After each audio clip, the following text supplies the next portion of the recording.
गृहिणी अच्छी तरह से समझती है। सजनों, ये पराये घर को त्याग कर आती है।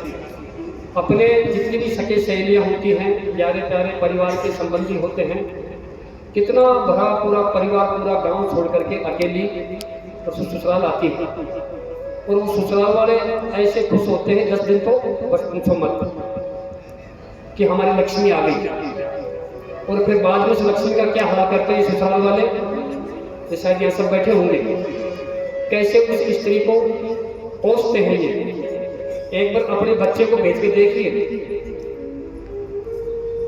अपने बच्चे को यदि परंपरा तो पड़ गई, ये तो परंपरा ऐसी होती तो शायद वो आदमी है ना जाता दूसरे पराये घर के अंदर, तो उसको बैल बना के जोतते खेत के अंदर, तो पता पड़ता उस आदमी को कितना दुख होता है, कितना पसीना आता है। मेरे परिवार को छोड़ करके आज मैं ये हल जोत रहा हूँ, मेरा कितना काम किया जा रहा है और मेरा कोई संभालने वाला नहीं है।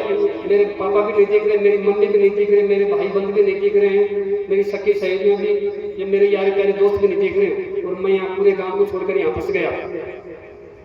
सजनों, कितनी कुटिलता है इस इंसान की, इस स्त्री की कदर नहीं करता है।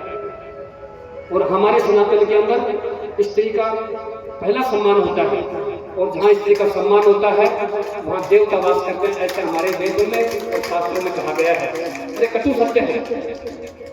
हम जबरदस्ती अहंकार में मर्द फिरे फिरते हैं और मनमाव जैसे स्त्री को टॉर्चर करते हैं, गुस्सा करते हैं, पैर की मारते हैं।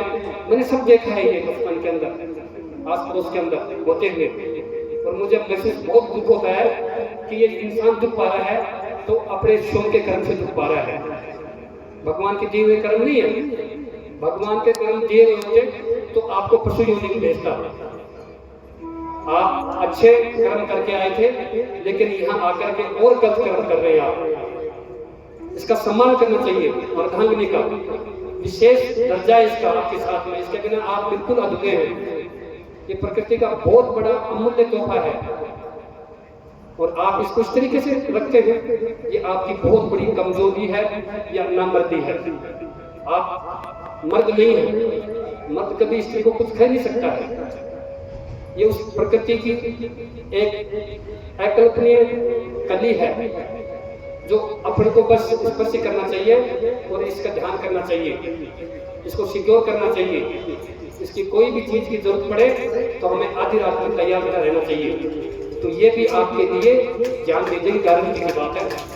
लेकिन आप दारू पी के आएंगे, गाली गलौज करेंगे, मन चाहे जैसे बोलेंगे, मन चाहे जैसे थप्पड़ मार देंगे, मन चाहे जैसे कह देंगे, सारा गुस्सा अपनी खुद के स्वयं के कर्मों का गुस्सा इसके ऊपर घर में आके डालोगे आप, और वो बेचारी पिटती पिटती कुटती पिटती ऐसे कुंठित हो जाती है, उसकी बददुआ देने लग जाती है उसकी आत्मा अंदर ही अंदर। बात तो नहीं बोल सकती वो, फिर क्या हाल होता है उस घर का, क्या हाल होता है, ये हमें सब पता है अच्छे तरीके से।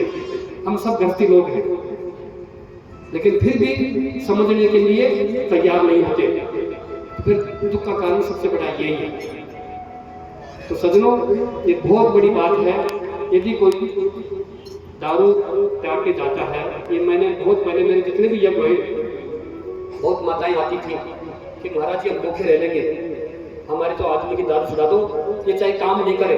बताओ कितनी हिम्मत रखती है माता, वो शक्ति कितनी हिम्मत रखती है कि इसको कुआ के भी मैं खिला दूंगी, बस ये दारू पी के नहीं आए और ये आराम से सोता रहे घर के ऊपर, कोई काम नहीं करे, मैं कर दूंगी काम। ऐसा इंसान कहता कभी अपनी औरत को? कभी नहीं कह सकता। क्यों? वो शक्तिहीन है। तो मुझे इस बात पर बहुत गुस्सा आता है जब माताएं दुख होती हैं या किसी भी परिवार से हो, बहुत दुख महसूस होता है।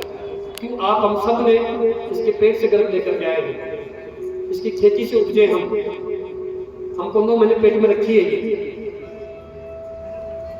और हम छोटी सी चीज पर नहीं कर सकते, तो ये बहुत बड़ी दुविधा की बात है।